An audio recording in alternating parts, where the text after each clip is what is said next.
Welcome back to my channel. ఈరోజు మనం 11వ రోజులో అడుగు పెట్టేసాం. ఈ 10 రోజులు మీ ఎక్స్‌పీరియన్స్ ఏంటి అనేది ప్రతి ఒక్క వీడియో చూసిన తర్వాత కింద మీ ఎక్స్‌పీరియన్స్‌ని కామెంట్ రూపంలో తెలియచేస్తారని అనుకుంటున్నాను, భావిస్తున్నాను. సో, ఈరోజు మన topic very important topic that స్నేహితులు, ఫ్రెండ్స్. మనం ఈరోజు గ్రాటిట్యూడ్ చెప్పబోయేది మన స్నేహితులు. సో, మనం ఎవరినైనా చేసుకోగలం అని అంటే, అది ఒక్క స్నేహితులు మాత్రమే. మన పేరెంట్స్‌ని మనం చేసుకోలేము. మన అన్నదమ్ముల్ని, అక్క చెల్లెల్ని మనం చేసుకోలేము. అండ్ మన లైఫ్ పార్ట్నర్‌ని కూడా చాలా సందర్భాల్లో మనం చేసుకోలేము. మన పేరెంట్స్ కానీ, మన ఎల్డర్స్ కానీ చేసుంటారు. సో, ఈ భూమి మీద మనంతట మనంగా మనకి నచ్చిన వాళ్ళని చేసుకొని హక్కు ఓన్లీ మద్ ఫ్రెండ్స్ విషయంలో మాత్రమే జరుగుతుంది.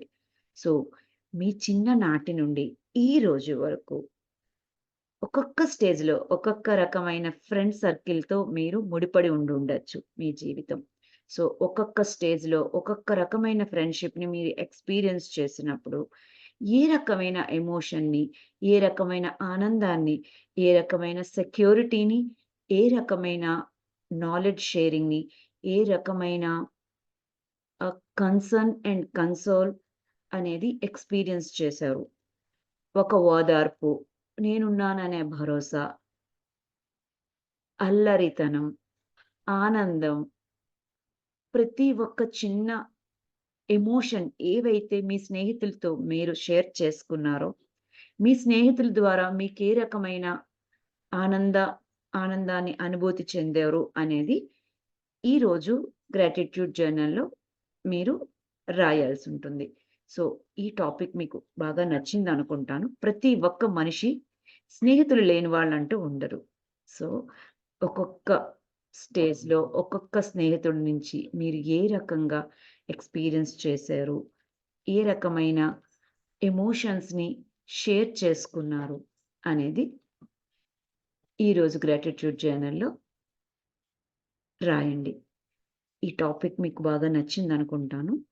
ఈరోజు టాపిక్ కంప్లీట్ అయిన తర్వాత టాస్కు మీ మీ మెమరీస్ ఏవైతే వచ్చాయో వాటిని కామెంట్ రూపంలో తెలియచేయండి.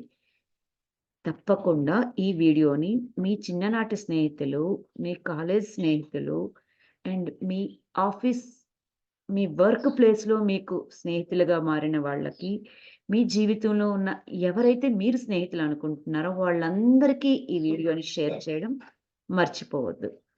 Thank you. రేపు ఇంకొక టాపిక్‌తో మళ్ళీ కలుద్దాం.